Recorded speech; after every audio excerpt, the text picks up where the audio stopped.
حتیٰ کہ جن کو آپ وہابی کہتے ہیں انہوں نے اپنی کتابوں میں لکھا ہے کہ جب چلو تو خاشعن خاضعن متواضعن کأنک تری النبی صلی اللہ علیہ وسلم، بڑے ادب سے چلو، ایسے چلو گویا کہ تم حضور کو دیکھ رہے ہو۔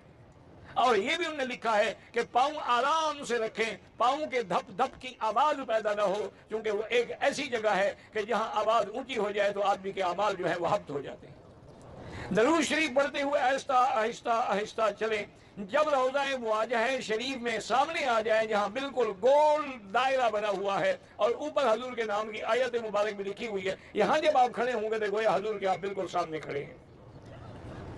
وہاں سے آپ کو قبر مبارک نظر نہیں آ سکتی کسی بھی شکل میں۔ یہ تو وہ جگہ ہے، اصل اس کی وجہ یہ ہے کہ نور الدین زنگی کے زمانے میں 457 ہجری میں تقریباً، یعنی حضور کی وفات کے 400 سال بعد، نور الدین زنگی بادشاہ تھے، انہوں نے خواب میں دیکھا حضور کی زیارت ہوئی اور حضور نے فرمایا کہ نور الدین تم یہاں مزے سے سو رہے ہو، میرے دشمن مجھے تکلیف پہنچا رہے ہیں،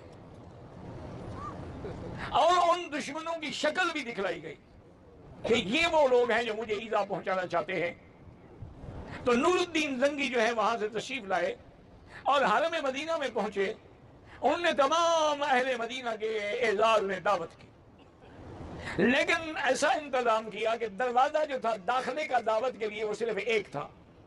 دروازے پہ خود کھڑے ہو گئے، لوگ داخل ہوتے رہے، جب سب ختم ہو گئے تو فرمایا کوئی باقی بچ گیا، کیونکہ وہ بندے تو نظر نہیں آئے ان کو، اور انہوں نے کہا میرا تو خواب سچا ہے، تو اور وہ بندے مجھے نظر، انہوں نے کہا کہ جی ہاں 2 آدمی یہاں ہیں، وہ بڑے بزرگ ہیں اور بڑے عابد زاہد ہیں، وہ تو 24 گھنٹے بس رات دن عبادت میں مشغول رہتے ہیں، وہ نہ کسی سے دعوت کھاتے ہیں نہ کسی سے بولتے ہیں، نماز پڑھ کے پھر اپنے کوٹھے میں چلے جاتے ہیں، اور میں نہیں انہی کو بلاؤ۔ ان کو جب بلایا انہوں نے کہا بھی ہم کیوں جائیں، انہوں نے کہا بھی بادشاہ کا حکم ہے، نہیں جاؤ گے تو ہم تو پکڑ کے بھی لے جائیں گے۔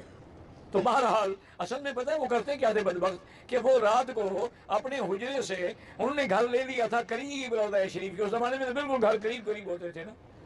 تو رات کو کھدائی کرتے تھے اور سرنگ لگا رہے تھے تاکہ ہم نعوذ باللہ ثم نعوذ باللہ سرکار دو عالم کا جسد مبارک جو ہے وہ یہاں سے نکال کے لے جائیں۔ تھے وہ عیسائی، لیکن ان کو یہ یقین تھا کہ حضور کا جسد محفوظ ہے چاہے 450 سال گزر گئے۔ اب جب وہ سامنے آئے تو نور الدین نے ان کو پہچان لیا اور اپنے جلادوں کو حکم دیا کہ ان کو پکڑ کے لے جاؤ اور ان کی تفتیش کرو، ان سے پوچھو یہ کیا کر رہے ہیں۔ وہ تو پھر اللہ رحمت کرے جلادوں کے 2 کوڑے بھی برداشت نہ کر سکے، ساری حقیقت بتا دی، اس گھر میں بھی لے گئے جہاں سے سرنگ بنائی تھی، اب سرنگ یعنی باقی کوئی 4-5 میٹر باقی رہ گئی تھی، باقی ساری سرنگ کو مکمل کر چکے تھے۔ ایک تاریخی روایت میں یہ بھی آتا ہے کہ سرنگ سے گزرنے کے خود سرنگ دیکھنے کے لیے جب نور الدین گئے تو وہ کہتے ہیں کہ میں نے آگے طرف کھولا تو حضور کا پاؤں مبارک مجھے نظر آیا، تو بالکل اسی طرح صحیح سالم تھا، تو میں نے آپ کے پاؤں پہ بوسہ بھی دیا اور پھر بند کر دیا تاکہ بلا وجہ شرک کا کوئی دروازہ نہ کھل جائے۔ پھر نور الدین نے حکم دیا کہ پانی تک کھدائی کرو اور چاروں طرف جو ہے سیسا پلائی ہوئی دیوار بنا دو، تانبا اور یا پیتل اور کئی چیزیں پگھلا کے ایسی دیوار بنا دی کہ اب وہاں تو آپ کوئی آدمی قبر تک جا ہی نہیں سکتا اور نہ کوئی قبر کو دیکھ سکتا ہے، صرف وہی مقصورہ مبارک ہے جس کی ہم زیارت کرتے ہیں، اسی میں کپڑا پڑا ہوتا ہے۔ تو بہرحال جب آپ سامنے جائیں، سامنے ادب سے کھڑے ہوں، ہاتھ باندھنے کی ضرورت نہیں ہے، ہاتھ کھلے رکھیں، ہاتھ باندھنا اللہ کے دربار کے لیے ہوتا ہے، حضور پاک کے سامنے ہاتھ نہیں باندھنے، اور اتنا دور بھی کھڑے نہ ہوں اور اتنا قریب بھی کھڑے نہ ہوں، اور آواز جو ہے وہ اتنی اونچی بھی نہ ہو اور اتنی آہستہ بھی نہ ہو، پھر کہیں گے السلام علیکہ ایھا النبی ورحمۃ اللہ وبرکاتہ، الصلاۃ والسلام علیکہ یا حبیب